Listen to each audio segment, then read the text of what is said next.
Sebagian pekerjaan instansi pemerintah dan swasta adalah melakukan monitoring dan evaluasi. Saking akrabnya, istilah dan kegiatan yang disingkat MONEV ini sudah seperti satu kata tersendiri. Tapi tampaknya tidak semua memahami apa, mengapa, dan bagaimana MONEV itu. Dalam paparan ini akan dijelaskan secara singkat pengertian, tujuan, pendekatan, kendala, dan hal lain yang terkait dengan monitoring dan evaluasi. Pertama, monitoring. Secara pengertian, monitoring adalah kegiatan yang bertujuan untuk memberikan informasi tentang sebab dan akibat dari suatu kebijakan yang sedang dilaksanakan. Kapan monitoring dilakukan? Monitoring dilakukan ketika sebuah kebijakan sedang diimplementasikan. Nah, monitoring ini diperlukan agar kesalahan awal dapat segera diketahui dan dapat dilakukan tindakan perbaikan segera, sehingga mengurangi resiko yang lebih besar lagi. Sedikitnya ada 3 tujuan monitoring. Pertama, menjaga agar kebijakan yang diimplementasikan on the track, sesuai dengan tujuan dan sasaran yang ditentukan. Kedua, menemukan kesalahan pelaksanaan kebijakan sedini mungkin, sehingga mengurangi risiko yang lebih besar. Ketiga, melakukan tindakan modifikasi terhadap kebijakan, kalau hasil monitoring mengharuskan untuk itu. Nah, bagaimana sih cara melakukan monitoring? Ada 6 metode dalam melakukan monitoring. Pertama, dengan metode dokumentasi. Teknik ini menggunakan laporan kegiatan seperti laporan tahunan, laporan semesteran, laporan bulanan sebagai tools untuk dipantau. Yang kedua, dengan metode survei. Tujuannya untuk menjaring data dari para stakeholder, terutama kelompok sasaran. Sejauh mana kebijakan yang sedang diimplementasikan berjalan on the track. Yang ketiga, metode observasi lapangan, yaitu dengan mengamati data empiris untuk meyakinkan dalam membuat penilaian tentang proses pelaksanaan kebijakan. Metode observasi ini dapat digunakan untuk melengkapi metode survei juga loh. Yang keempat, metode wawancara. Metode wawancara adalah menanyakan berbagai aspek yang berhubungan dengan implementasi kebijakan kepada para narasumber. Nah, agar lebih memudahkan dalam wawancara, kita biasanya terlebih dahulu menyusun panduan wawancara, apa-apa saja yang mau ditanyakan kepada narasumber. Nah, selanjutnya adalah metode campuran. Metode campuran ini pada dasarnya adalah mengkombinasikan antara metode dokumentasi, metode survei, metode observasi lapangan, atau metode wawancara. Kombinasi dapat dilakukan misalnya dengan menggabungkan metode dokumentasi dan metode survei, atau metode survei dengan observasi, atau malah menggabungkan keempat jenis metode tersebut. Terakhir adalah metode focus group discussion, yaitu mengadakan pertemuan diskusi dengan para narasumber yang berasal dari latar belakang berbeda. Dengan cara demikian, kita akan mendapat informasi yang komprehensif dan valid dengan cara cross-check data dan informasi dari narasumber tersebut. Jenis-jenis monitoring pun beragam. Yang pertama adalah kepatuhan, compliance, yaitu monitoring untuk menentukan tingkat kepatuhan pelaksana kebijakan terhadap standar dan prosedur yang telah ditetapkan. Yang kedua, pemeriksaan, auditing, yaitu monitoring untuk melihat sejauh mana sumber daya dan pelayanan sampai pada kelompok sasaran. Yang ketiga adalah akuntansi, accounting, yaitu monitoring untuk mengkalkulasi perubahan sosial dan ekonomi yang terjadi setelah diimplementasikannya sebuah kebijakan. Yang keempat adalah eksplanasi atau explanation, yaitu monitoring untuk menjelaskan adanya perbedaan antara hasil dan tujuan kebijakan. Model-model pendekatan terhadap monitoring juga bermacam-macam loh. Yang pertama, akuntansi sistem sosial, yaitu pendekatan monitoring untuk mengetahui perubahan kondisi sosial yang objektif dan subjektif dari waktu ke waktu. Yang kedua adalah eksperimental sosial, yaitu pendekatan untuk mengetahui perubahan sosial yang terjadi dalam sebuah kelompok eksperimen dengan cara membandingkannya dengan kelompok kontrol. Yang ketiga, akuntansi sosial. Pendekatan monitoring ini berusaha untuk mengetahui hubungan antara masukan, proses, output, dan dampak dari sebuah kebijakan. Yang keempat adalah sistesis riset dan praktek, yaitu pendekatan monitoring untuk melakukan penerapan kompilasi, perbandingan, pengujian secara sistematis terhadap hasil-hasil dari implementasi kebijakan publik di masa lampau. Nah, sekarang kita masuk ke pembahasan evaluasi. Secara pengertian, evaluasi adalah aktivitas untuk menilai tingkat kinerja suatu kebijakan. Makanya, evaluasi baru dapat dilakukan kalau suatu kebijakan sudah berjalan cukup waktu. Mengapa sih kita melakukan evaluasi? Evaluasi diperlukan karena memiliki sejumlah tujuan. Pertama, menentukan tingkat kinerja suatu kebijakan. Melalui evaluasi, kita tahu derajat pencapaian tujuan dan sasaran kebijakan.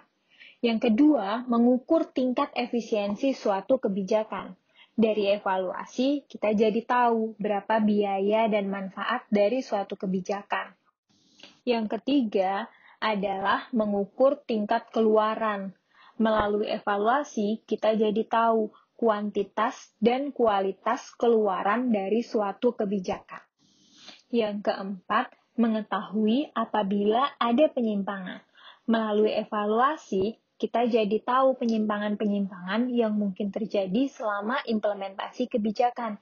Caranya dengan membandingkan antara tujuan sasaran kebijakan dengan pencapaian target. Yang terakhir adalah sebagai bahan masukan atau input suatu kebijakan yang akan datang, untuk memberikan masukan bagi proses kebijakan ke depan agar kebijakan yang dihasilkan jauh lebih baik. Kemudian, apa sih alasan pelaksanaan evaluasi kebijakan? Yang pertama, untuk mengetahui tingkat efektivitas suatu kebijakan. Seberapa jauh suatu kebijakan telah mencapai tujuannya. Yang kedua, untuk mengetahui apakah suatu kebijakan berhasil atau gagal.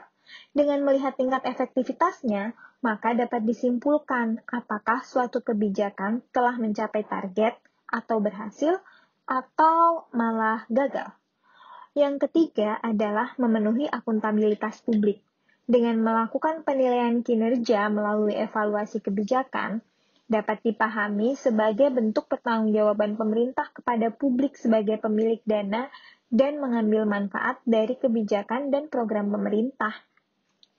Keempat, menunjukkan pada stakeholder manfaat suatu kebijakan. Apabila tidak dilakukan evaluasi, para stakeholder, terutama kelompok sasaran, tidak akan mengetahui secara pasti manfaat dari sebuah kebijakan atau program.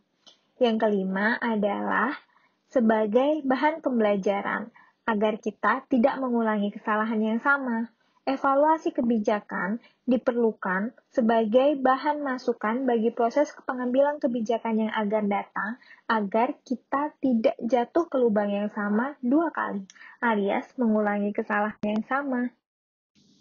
Ada 3 pendekatan evaluasi.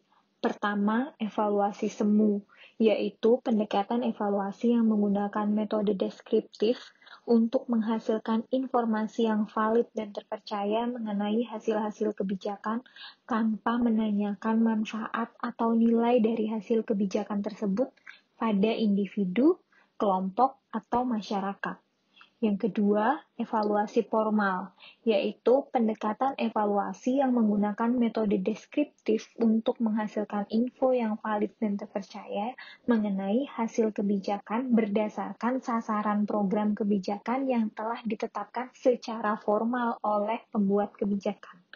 Yang ketiga, evaluasi keputusan teoritis, yaitu pendekatan evaluasi yang menggunakan metode deskriptif untuk menghasilkan informasi yang valid dan terpercaya mengenai hasil-hasil kebijakan yang secara eksplisit diinginkan oleh berbagai stakeholder. Dalam melaksanakan evaluasi, ada beberapa indikator. Yang pertama, efektivitas untuk mengukur apakah hasil yang diinginkan telah tercapai. Indikator kedua adalah kecukupan. Seberapa jauh hasil yang telah tercapai dapat memecahkan masalah. Yang ketiga, pemerataan. Apakah biaya dan manfaat didistribusikan merata kepada kelompok masyarakat yang berbeda? Yang keempat adalah responsivitas, yaitu apakah hasil kebijakan memuat preferensi atau nilai kelompok dan dapat memuaskan mereka. Yang kelima, ketepatan. Apakah hasil yang dicapai tepat, yaitu bermanfaat bagi kelompok sasaran. Terdapat beberapa model metode evaluasi. Yang pertama, single program after only, yaitu pengukuran kondisi dilakukan sesudah program. Tidak ada kelompok kontrol dan informasi yang diperoleh dari keadaan kelompok sasaran. Yang kedua, single program before after. Pengukuran kondisi dilakukan sebelum dan sesudah program, tidak ada kelompok kontrol dan informasi yang diperoleh dari perubahan kelompok sasaran. Komparatif after only, pengukuran kondisi dilakukan sesudah program, ada kelompok kontrol, dan informasi yang diperoleh dari keadaan kelompok sasaran dan kelompok kontrol. Yang keempat, komparatif before after. Pengukuran kondisi dilakukan sebelum dan sesudah program.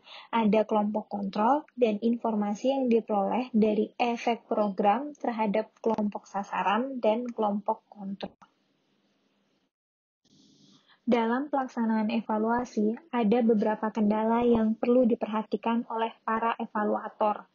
Yang pertama, kendala psikologis, yaitu banyaknya aparat pemerintah yang masih alergi terhadap kegiatan evaluasi, karena dipandang berkaitan dengan prestasi dirinya.